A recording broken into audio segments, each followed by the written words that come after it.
Hello students, BA second year समाजशास्त्र प्रश्न पत्र प्रथम के अंतर्गत आज हम बात कर रहे हैं एक श्रेष्ठ निदर्शन की प्रमुख विशेषताओं के बारे में। मैं पीयूष कुमार गुप्ता, सहआचार्य समाजशास्त्र, राजकीय महाविद्यालय केकड़ी।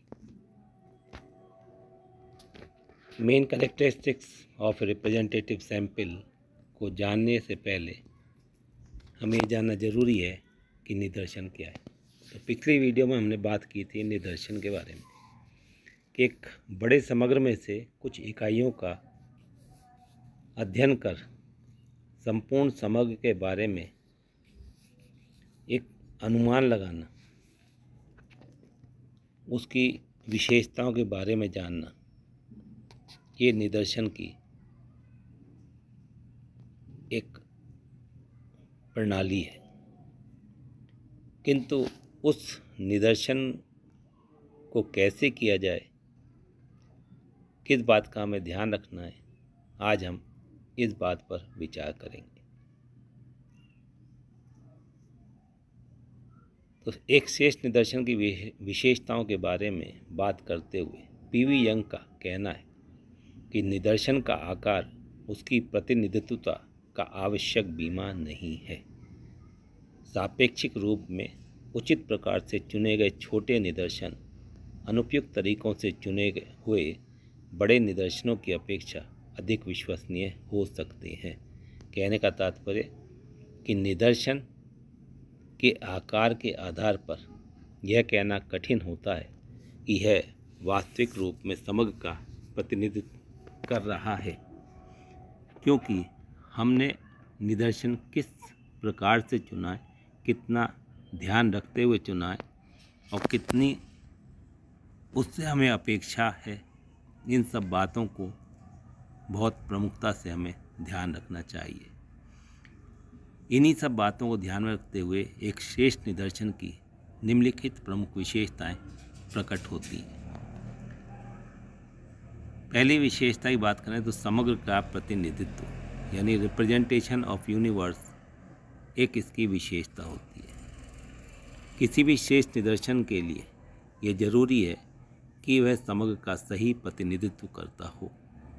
यदि अध्ययन क्षेत्र में पाई जाने वाली विभिन्नताओं एवं समानताओं को हम ध्यान में रखकर उपयुक्त पद्धति द्वारा निदर्शन करते हैं तो यह निदर्शन अधिक प्रतिनिधित्वपूर्ण होता है। यानी कि किसी प्रकार का जो समग्र है, हमें उसकी विशेषताओं को विशेष रूप में ध्यान रखना है, जिससे कि हमें समग्र की विशेषताओं को ध्यान रखते हुए ही अपने निदर्शन का कार्य करना है। दूसरी विशेषता ध्यान रखनी है कि एक श्रेष्ठ निदर्शन के लिए आकार पर्याप्त हो, किंतु यह कितना होना चाहिए इस संबंध में कोई विशेष नियम नहीं है।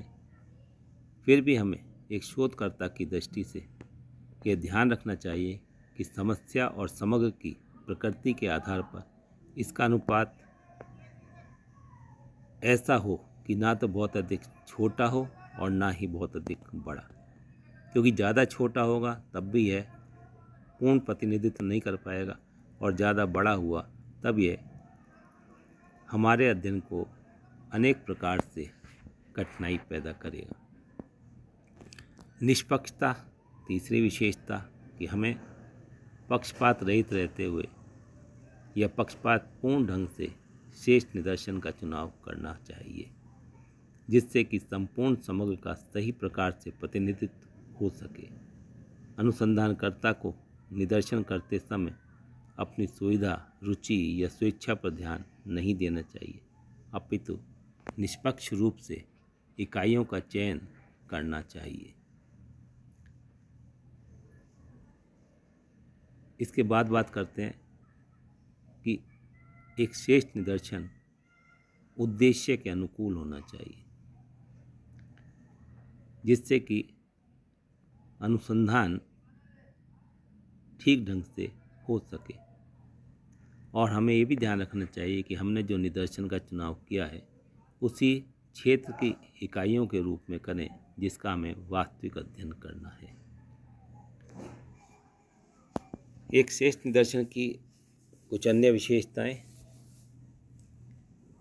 तर्क पर आधारित होना चाहिए, यानी लॉजिक बेस होना चाहिए, जिससे कि निष्पक्ष एवं विश्वसनीय होने साथ साथ निदर्शन तर्क पर आधारित होता है तो वास्तव में हमें सही परिणाम प्राप्त होते हैं, क्योंकि तर्कहीन दृष्टि से किया गया निदर्शन ना तो निष्पक्ष हो सकता है और ना ही प्रतिनिधित्वपूर्ण। निदर्शन की अनेक पद्धतियाँ प्रचलित हैं और अलग अलग प्रकार के समग्रों का अध्ययन करने के लिए प्रयुक्त होती हैं, तो हमें उनका ध्यान रखना चाहिए। ये पद्धतियाँ जैसे दैव निदर्शन है, स्त्रीकृत दैव निदर्शन है, अभ्यंश निदर्शन है, उद्देश्यपूर्ण निदर्शन है। ये दो प्रकार की हैं, संभाविता निदर्शन और असंभाविता निदर्शन। अतः हमें अनुसंधान विषय की प्रकृति के आधार पर सबसे अधिक उपयुक्त पद्धति का चुनाव करना अत्यंत आवश्यक है। एक और बात का ध्यान रखना है कि श्रेष्ठ निदर्शन का चुनाव करते समय साधनों के अनुरूप हमें श्रेष्ठ निदर्शन चुनना चाहिए। ये साधन कौन से हैं? जो अनुसंधानकर्ता के पास उपलब्ध हों, यानी समय, धन और श्रम की दृष्टि से हमें ध्यान रखना चाहिए कि हम कितने बड़े अध्ययन क्षेत्र में कितनी इकाइयों का अध्ययन करने में सफल हो सकते हैं। अगर हमने इस बात का ध्यान नहीं रखा तब भी हमारा अध्ययन अनेक प्रकार की कठिनाइयों से घिर सकता है। श्रेष्ठ निदर्शन संबंध में यह भी कहना बहुत ज़रूरी है कि एक श्रेष्ठ निदर्शन की समस्त इकाइयाँ परस्पर स्वतंत्र हों, जिससे कि किसी भी इकाई के निदर्श में चुनने की कहना चाहिए जो उसकी मात्रा है, चुने जाने की प्रोबेबिलिटी है, वो बराबर हो। यानी किसी इकाई को ज़्यादा वेटेज मिले, किसी को कम मिले, ऐसा हमारे निदर्शन में नहीं होना चाहिए, क्योंकि वहाँ पक्षपात की संभावना अधिक रहती है। तो किसी भी इकाई का सम्मिलित होना किसी अन्य इकाई के सम्मिलित होने पर निर्भर ना हो। दूसरे शब्दों में समग्र की प्रत्येक इकाई को निदर्शन में चुने जाने का स्वतंत्र एवं समान अवसर प्राप्त हो, ऐसा